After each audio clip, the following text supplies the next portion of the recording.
Welcome to Married to Movies. Industry insiders John Russell and Tracy Kring live and work happily in cinematrimony. They're sharing behind-the-scenes adventures of writing, producing, and appreciating films. Morning, babe. Good morning, babe.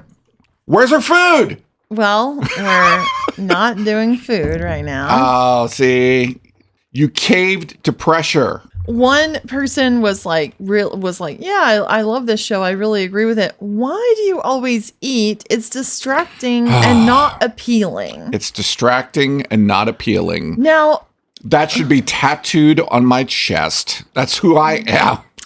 Accurate. You're absolutely caving to critics. Okay. Because let me point this out to you. Uh-huh. I spoke with another fan. Apparently we have two fans, folks. We have two. At least. We have at least two fans.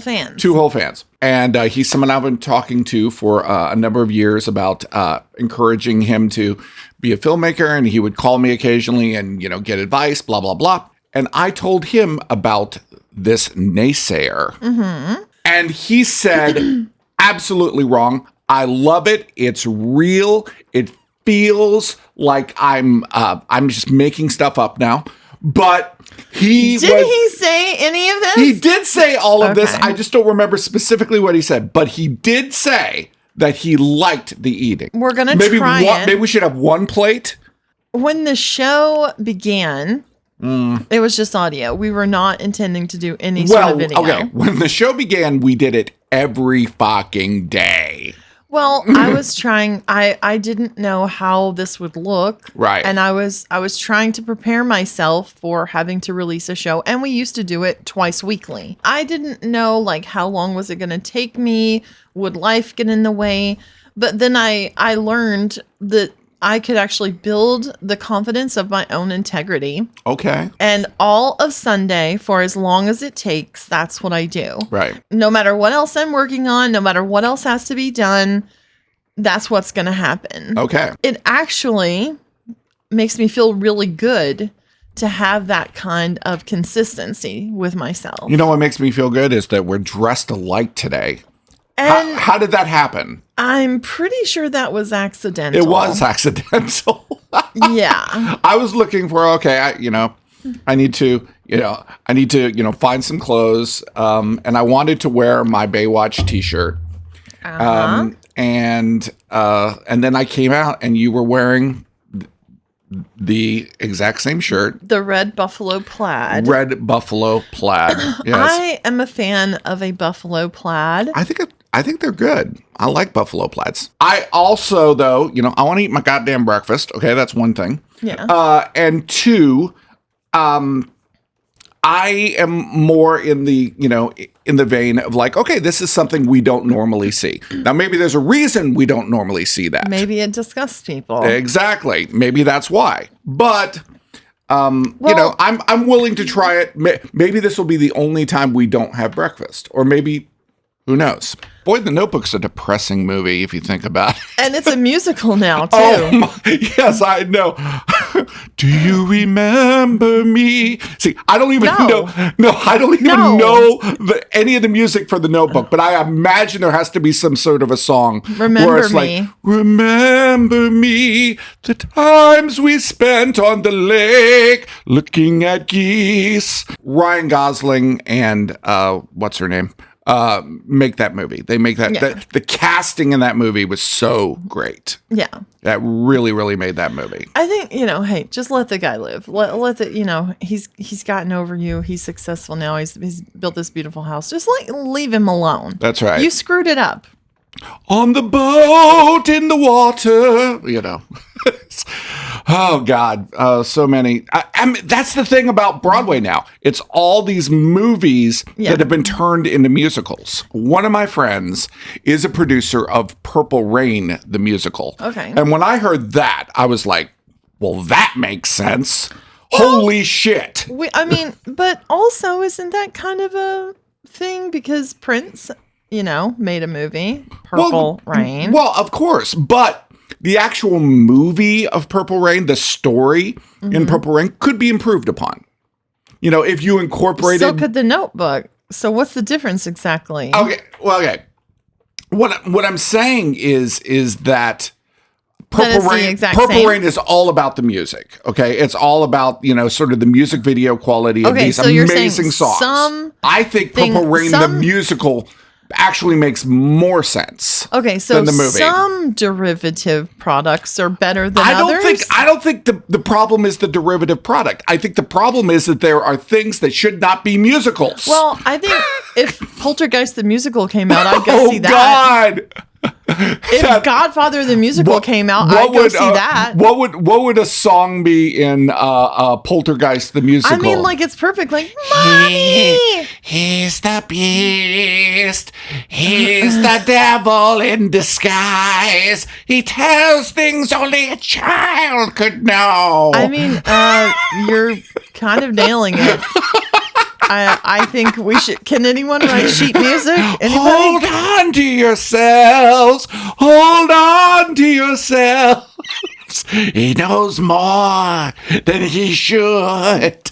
God is in his holy temple. I mean, that was the scariest part of Poltergeist 2. That dude, and that dude was dying. He was dying. He was dying, and he knew he was dying. And did you know he started the Living Theater? He was an amazing actor, and started this whole movement right. of theater not being so damn stiff and Shakespearean, right? And it was about movement. Well, and it was like where the theater where it was more like in people's faces, and they would go to places and they would experience the theater. Yes, exactly. Yeah, no, he was part of that whole movement. I mean, it's crazy. I really regret that he never was like Scrooge. In a Living Theater style. He would have been great. Christmas Carol. He would have been great. That would have been cool. Okay, last night I'm at a party. Can I say where or not? No, I'll say where. Okay. My friend Kim, she was the host and she did a great job. Her concept was she was reading the different definitions of what the word host was. Another definition of host is a Stephanie Meyer book about the host. Yeah. I like The Host. I think actually Stephanie Meyer. I mean, but have you ever read Twilight, folks? Yeah, I have. Wow, I have, and it inspired me to write. Actually, I wrote my first screenplay after I read all of the Twilight books because it was like, oh wow, this is a woman who could be me, and she's doing this thing. Right. So why don't I do this thing? And then from Twilight, 50 Shades of Grey, she wrote Twilight fiction. Yeah. Like fan fiction, like sex fiction. Yeah. And then moved in from sex fiction. And I don't know if she's ever written a thing again. What? Then the 50 Shades of Grey books? I think I couldn't even read. She got enough money to make her own red room.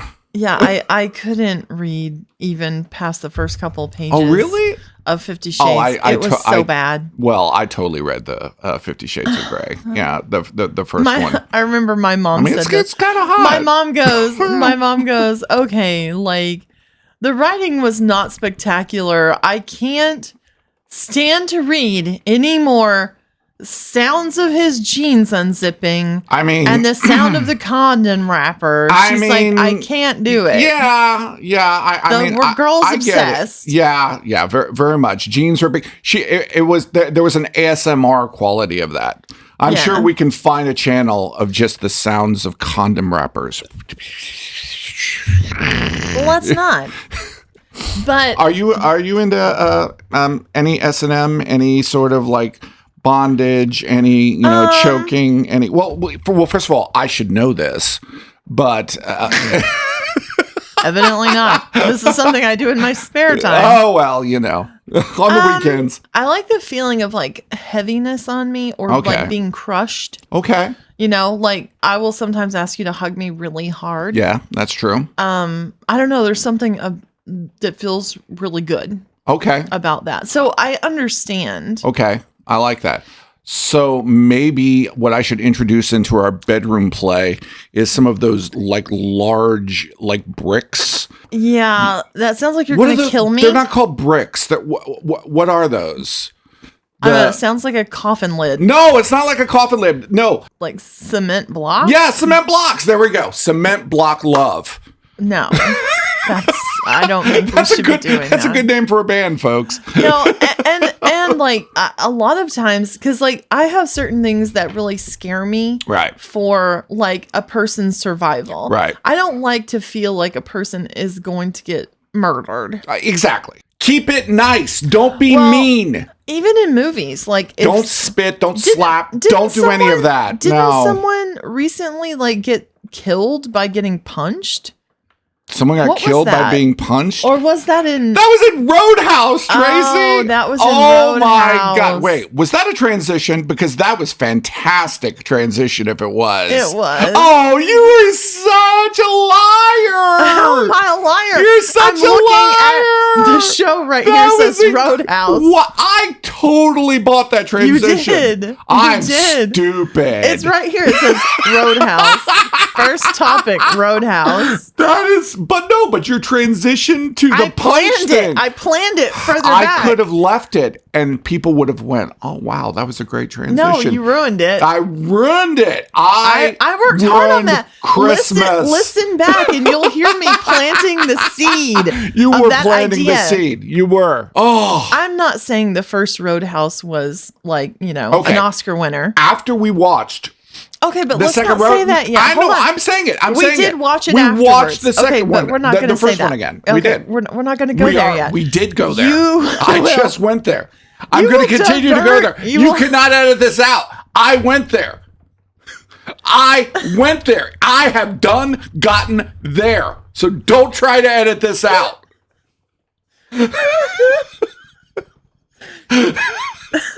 All right. We've been excited about the Roadhouse movie. We watched the trailer. I mean, yeah, I was like, okay, a new Roadhouse, whatever. Jake Gyllenhaal looking like crazy buff. The first 10 minutes of that movie, I'm just sitting there saying, Jake Gyllenhaal, and I said this to the screen, Jake Gyllenhaal, you're a really good actor. He's an amazing actor. Why is this happening? Nightcrawler is one of the best movies of amazing. The last 20 years. I just want to say I have nothing but love for Jake Gyllenhaal. Sometimes some of his choices questionable. Okay. This movie was trash. Just by the way, visually here, I'm ripping up hot dogs so that our dogs will not. That was go crazy. that was some amazing hot dog here. CGI. Just in case you want to know, Tracy I have a hot has now dog become here. AIS exactly in honor of 50 Shades of Grey. Sometimes when I throw the hot dog down, it lands on top of the dogs. Though. Oh, what the hell? This movie, Doug Liman, amazing producer. Well, just crazy director. I mean, amazing. Does all of the Bourne movies and such trash. Okay, I get just badly written. Whenever we get feedback on a script, maybe coverage is something that I just innately do not understand. Okay. In my opinion, and when I provide coverage, I want to look at the concepts that you have laid out and the quality of the writing. Right. And I want to make suggestions on where maybe your tone is inconsistent or the pacing is slow. Right. Maybe an idea that you had that you could expound upon. Right. I'm not interested in really turning it into a thing it's not. Right. Because this is the thing you've written. And I might make a suggestion like, look, have you considered this might actually make a really good scary movie? Like if you tweak some things. Or have you considered that maybe it needs to have more genre elements to really be, what you're going, like a comedy. So do you feel like the tone of this was too jokey? Okay, but my question is, who covered this? Oh, I see what you're saying. Because they have no taste. The way that the whole movie was set up felt so unbelievably false. Okay. Do not tell me that Post Malone is an unbeatable fighter. Oh, God. Okay. That was so weird. That was just Do not tell me that Post Malone has beaten up 6 guys that night. You remember isn't it like Greg Allman or some Allman brother in the beginning of Rush? The bad guy in Rush. They're trying to. It is Greg Allman. You nailed it. Okay, so that's a good example of somebody who's crossing over into acting. Yes. And they don't give him a whole lot to say. Right. They use his physicality. Yes. Post Malone is now he's not, but then he was a kind of like a guy that would scare you at a grocery store. He's just a kind of a flabby white guy. Well, yeah. I mean, yeah, he was. Yeah, he started out as sort of a a drug dealer and a criminal and all this type of stuff, and then turned his. I mean, I really enjoy Post Malone. Here's one of the big issues with the movie: all the fighting. There's like a CG element. There's some sort of CG element where it's like sped up, and it feels like things what's move real in a and way what's they don't. not real. It looks so bad. Well, it's like he gets hit by a car and that one's. I mean, it just looks really weird. I understood that one because you're not going to be able to hit him, that way. But the way that his body moved, everything was so weird. But the way that his body moved was like they didn't understand anatomy. Yeah, it was. Let's also just talk about just the way they set up this movie. This woman comes and says, hey, my uncle gave me this bar, will you help me clean it up? Because it's like, a nightmare. So he gets on a bus, ends up at a bus station, like a little bus stop in Glass Key next to a bookstore. Which of course, tons of bookstores just right off this road. And then this girl comes out. It was actually the daughter from Lioness. She is probably the best thing in the film. Yeah, but she just hands him shit and starts striking up a conversation, and it's like a video game. Well, yeah. It's like Jumanji. Yeah. She's like one of those NPR things or NPA or whatever it is. Non-player character. Non-player. NPC, that's it. Non-player characters. Yeah. I understood the idea was that she was trying to sell books, okay? And so... But then her dad comes out and it's like, hey, what are you doing here? Oh, I came to clean up the Roadhouse. The Roadhouse? Roadhouse? What? Well, it's like, well, first of all, they call it the Roadhouse. Yeah. Okay. There's no irony. That is so stupid. I understand they try to make it a joke that it's called the Roadhouse. It's just so weird. And it's not like Jake Gyllenhaal sucks. And here's another thing. Okay, it did not feel like the kind of bar that shit like that would be. Have you ever been to the South Florida? Have you been to the Keys? People aren't beating each other up there. I mean, they're smoking pot. They're drinking Michelob Ultras. They're listening to Jimmy Buffett. I was just like, this is the kind of bar that people get married at. Yeah.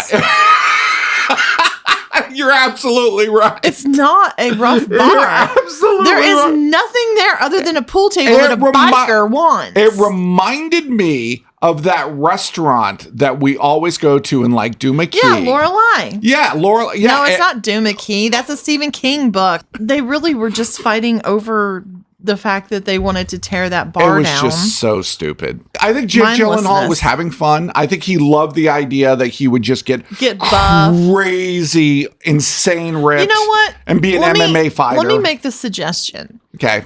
You can go to the gym and have sporty interests without making a film in order to do that.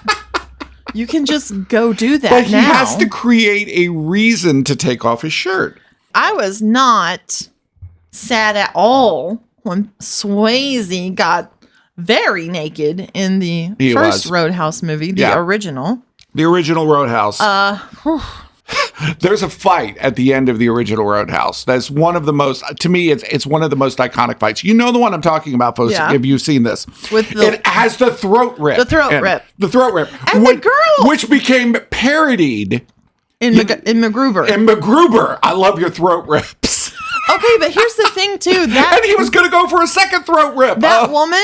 Gazzara. The woman that's his love interest, she's there every time he brutally kills someone. That's true. She just, wanders up just as he rips the guy's throat out. I mean, and her. But that's right. But that happens. She misses one of the great lines of all time when the guys, they're in the middle of their fight. Okay. And he decides, I'm going to scare this guy with this line I'm about to give him. Yeah. He's like, I used to fuck guys like you in prison. Okay. Well, that tells me more about your character than. Such a Unbelievable line. It's great. It's full of... And it's really well written, though. It's full of interesting characters. Yeah. Okay. There were like all of these like old guys from like the 60s and 70s who are in it. There's this guy named Sunshine. That's the actor's name is Sunshine. He's the one that was the farmer. Oh, yeah. Okay. He's a great character. The farmer was hilarious because, like, okay, here comes Swayze. He's like, yeah, a lot of people have seen this place, but not wanted to rent it. He shows him the loft of a barn. Okay, you can see daylight through it. Loft of a barn, but beautiful. It has like a fireplace in the loft of the barn. Yeah. Okay. So I'm just like, yeah, that's going to be good for about 3 months of the year. Right. And then you're going to be freezing. And, okay, you open the door of the loft of the barn, you look across, and it's the bad guy's house. It's the villain's house. It's his Casa de Evil. They have Swayze and that actress. Yes. Kelly Lynch. I feel like they have much less chemistry than she has with Sam Elliot. Oh, I had chemistry with Sam Elliot. Sam Elliot was like wetting your drawers. He was looking really good. His attitude. Here's the thing about Sam Elliot that nobody really realizes. Okay, the first movie that Sam Elliot did, it's a movie called Frogs. Yeah, I've seen Frogs. You've seen Frogs? I have. You're right. Yes. And Sam Elliot is like the sex god in that movie. He's like the Tom Selleck in that movie. And he is hot. That's the thing. You never think about Sam Elliot being hot. No, but he really is. He really is. And that voice. You're Sam Elliot. And he like the way that he's coming on to her and he's just eating her with his eyes. Oh my God. He comes on to her in a way that's way inappropriate for a friend to come on to another friend's girlfriend. A lot of love for Sam Elliot. He's like the best thing sometimes in movies. Well, he was in The Big Lebowski too, He's in The Big Lebowski. He's in Mask. Oh yeah, he's great in Mask. Yeah. I guess, could you say he's sexy in Mask? Yeah. He kind of plays exactly the same part as Aaron Brockovich's. Yes, that's exactly the same part. Aaron Eckhart. Aaron Eckhart. Yeah, with the mustache and the whole thing. Aaron Eckhart is not believable in that role at times. Aaron Eckhart's been doing some shit movies lately. He's like BC tier, man. I was scrolling around and I saw a meme of a Sam Mendes quote. Okay. And I actually looked up the article that was from Vanity Fair. Okay, so Sam Mendes started out in theater. And some of these quotes had to do with theater, and we're not going to talk about those. American Beauty and The Road to Perdition. You love that movie. I think that movie is amazing. And Skyfall. Yeah, Skyfall. I mean, Sam Mendes is a hell of a director. He knows to work with deacons. Yes, no doubt. Smart man. One of his quotes was actually, always cast Dame Judi Dench when possible. No, that makes sense. That was one of his quotes. That makes sense. Always choose good collaborators. It seems very obvious, but the best collaborators are the ones who disagree with you. Okay. And I'm like, boom. You're crazy. Me. That's right. You're crazy. Right. There's a point where, okay, like if we disagree, right? And then if that person does say yes, you know that they really mean it. Okay, great. But there are some people who just have so much ego that they insist on disagreeing about everything. Right. And you have to be careful. They have to be right. That's the most important thing. You know, for them to be... they have to be flexible. And if you work with somebody who's just like contrary to be contrary, who's always basically the devil's advocate, or who's working from a state of ego and not the project, it doesn't work. Yeah, I would totally disagree with disagreeing. Right. Learn to say I don't know the answer. Of course. Yeah, totally. 3 most important words in the world is I don't know. There's no right or wrong. There's only interesting and less interesting. Absolutely right. Yeah. And we also say on our sets, like, best idea wins. Right. And once again, right or wrong, there's also no good or bad. Never, ever, ever forget how lucky you are to do something that you love. Oh, that's wonderful, Sam. Absolutely. And it's true. Even whenever, you wake up in the morning and you think, Oh, God. I'm in complete and utter failure at pretty much everything that I do other than breathing and pooping. There are people out there who are not breathing doing things they love. Doing things that they really love. Exactly. Right. Doing things that all they're doing is thinking about and lamenting the fact that they're not doing what they want to be doing or what they've always felt like they could do. And maybe they're not giving themselves permission to love something and do it.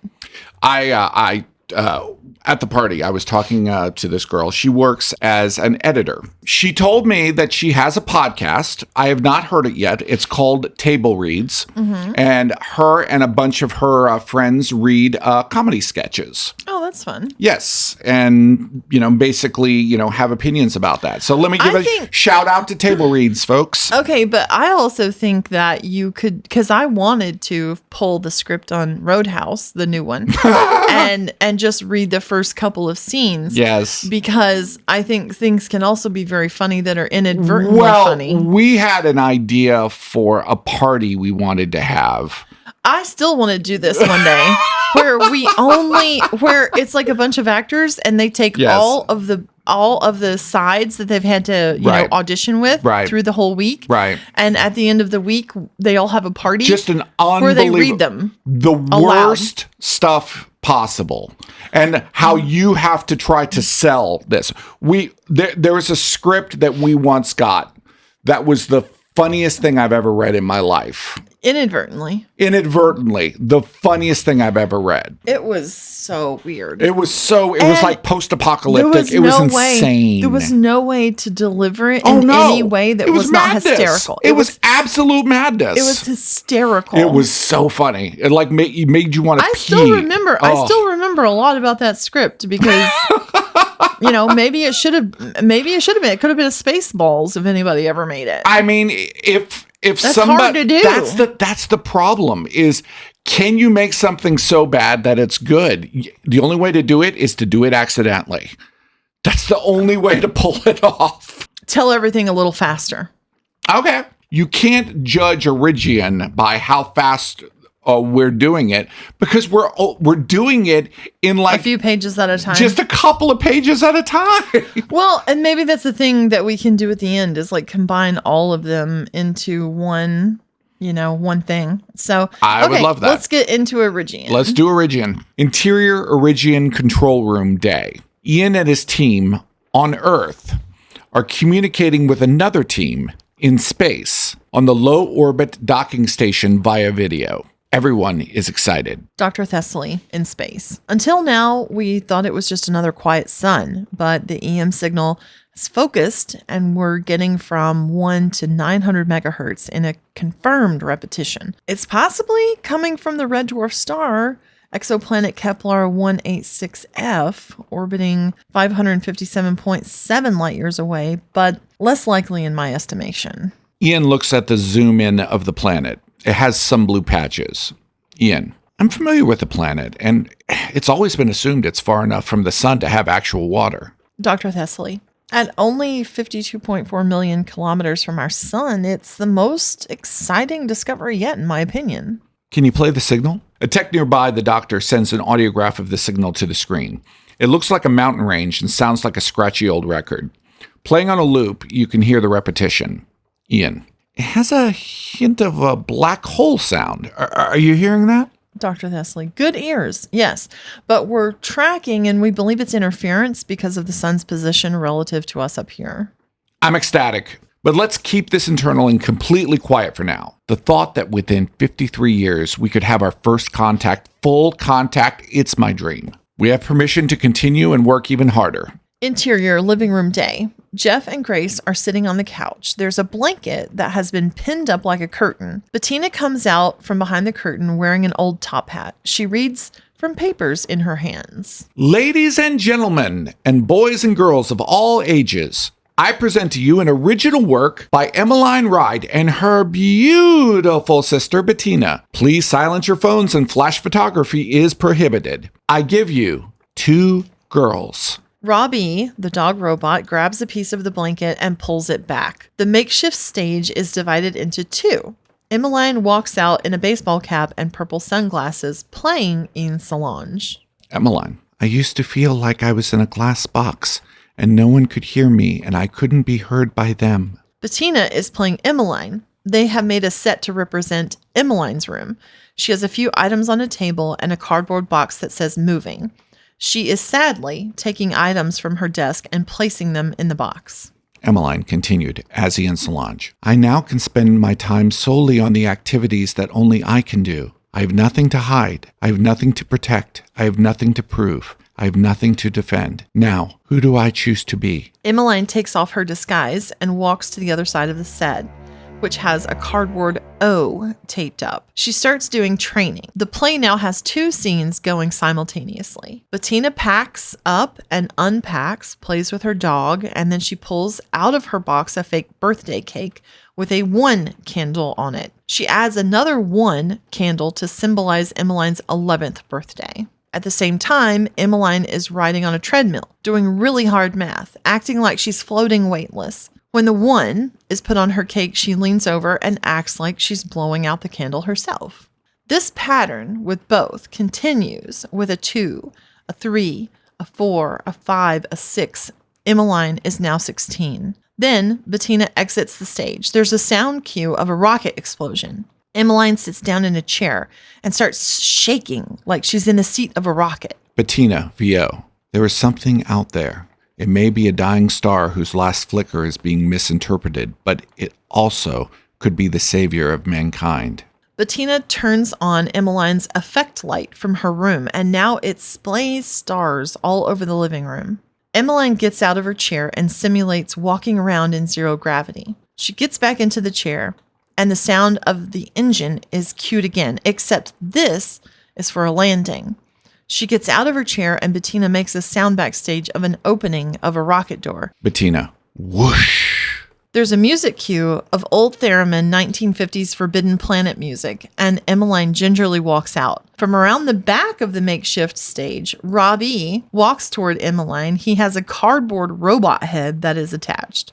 The music from 2001 cues, and Bettina finishes. Bettina, as Ian Solange, your daughter could do amazing things. She might save lives with her knowledge. She could revolutionize robotics. But if there isn't a world to utilize her gifts, then she is wasted. The music goes down, and Emmeline is standing by herself looking at her parents. Jeff and Grace are crying. They embrace each other, not knowing all the repercussions, but knowing the answer is yes. Bettina screams with delight, and Emmeline smiles. Wow.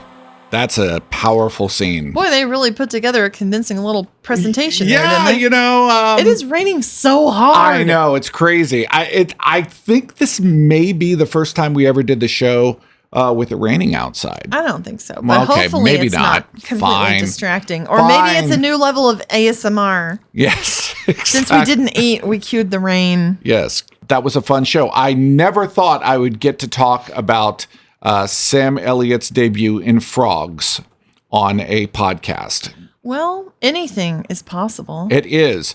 One of the things I just want to end right here is the end credits of Frogs. Right at the very end of the credit, there is a cartoon frog that bounces out with a hand in its mouth. Oh.